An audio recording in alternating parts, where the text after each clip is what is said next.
Chapter 5. Sometime later, Jesus went up to Jerusalem for one of the Jewish festivals. Now there is in Jerusalem near the Sheep Gate a pool which in Aramaic is called Bethesda, and which is surrounded by the 5 colonnades. Here a great number of disabled people used to lie, the blind, the lame, the paralyzed. One who was there had been an invalid for 38 years. When Jesus saw him lying there, and learnt that he had been in this condition for a long time, he asked him, "Do you want to get well?" "Sir," the invalid replied, "I have no one to help me into the pool when the water is stirred. While I am trying to get in, someone else goes down ahead of me." Then Jesus said to him, "Get up, pick up your mat and walk." At once the man was cured. He picked up his mat and walked. The day on which this took place was a Sabbath, and so the Jewish leaders said to the man who had been healed, "It is the Sabbath. The law forbids you to carry your mat." But he replied, "The man who made me well said to me, 'Pick up your mat and walk.'" So they asked him, "Who is this fellow who told you to pick it up and walk?"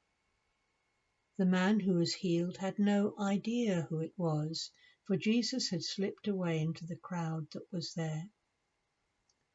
Later Jesus found him at the temple and said to him, "See, you are well again. Stop sinning, or something worse may happen to you."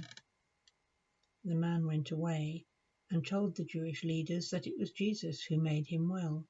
So because Jesus was doing these things on the Sabbath, the Jewish leaders began to persecute him.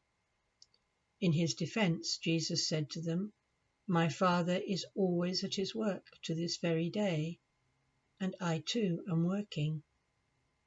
For this reason they tried all the more to kill him. Not only was he breaking the Sabbath, but he was even calling God his own Father, making himself equal with God. Jesus gave them this answer, "Very truly I tell you, the Son can do nothing by himself. He can only do what he sees his Father doing, because whatever the Father does, the Son also does. For the Father loves the Son and shows him all he does. Yes, and he will show him even greater works than these, so that you will be amazed.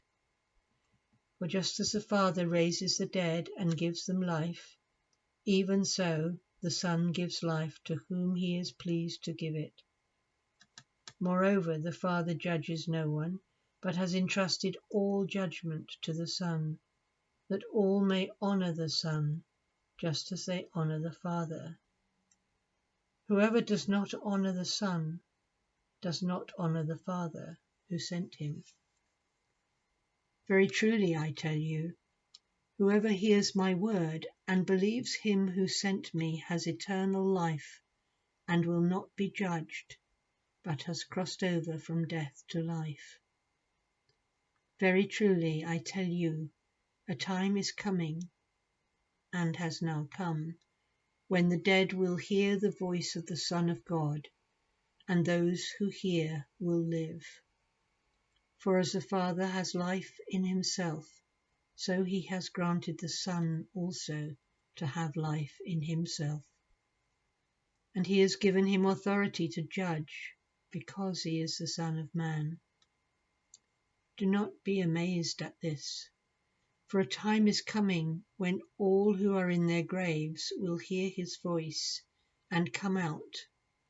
Those who have done what is good will rise to live, and those who have done what is evil will rise to be condemned. By myself I can do nothing.